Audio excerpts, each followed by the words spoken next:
The situation remains quite tense and fluid between the United States and Venezuela. As we track all the developments, the question is, for how long have the United States been planning this move against Venezuela? But what is clear is that the Trump administration had been laying the groundwork for this moment for a long time. Let's take a look at all the strikes conducted by the American to Venezuela to date. The United States has carried out more than 30 strikes on vessels to date.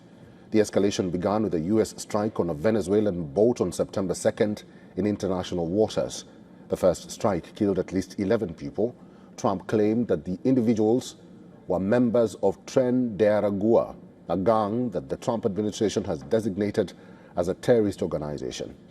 The tempo increased quickly. On September 15th, just as Venezuela was still absorbing the impact of the initial attack, Trump announced another U.S. strike. That attack killed 3 people who Trump described as extraordinarily violent drug trafficking cartels and narco-terrorists. The third attack followed a few days later in the Caribbean Sea on September 19th, days after the Dominican Republic said it had recovered cocaine from a boat recently destroyed in a U.S. airstrike. But it did not specify when the strike happened. On October 3rd, U.S. Secretary of War Pete Hegseth announced a U.S. military strike killed 4 men on a boat in international waters near Venezuela. From October 14th onwards, the U.S. campaign rapidly expanded in pace, geography, and intensity. Just days later, on October 16th, American forces struck a suspected semi-submersible drug vessel, killing 2 people and briefly detaining survivors. This marked the first time the U.S. held prisoners during what President Trump framed as a military campaign.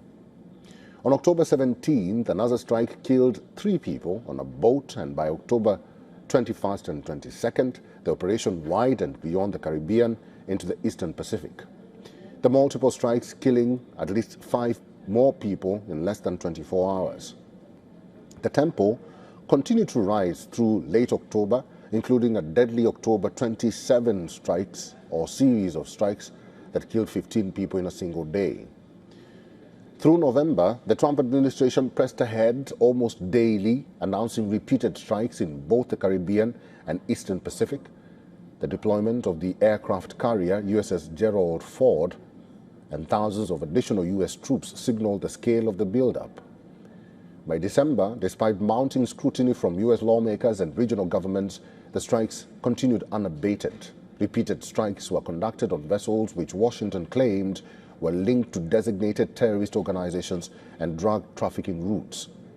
The last strike that America conducted before these latest explosions in Caracas was on New Year's Eve. On December 31st, Hegseth announced the attack on 2 vessels in the Caribbean.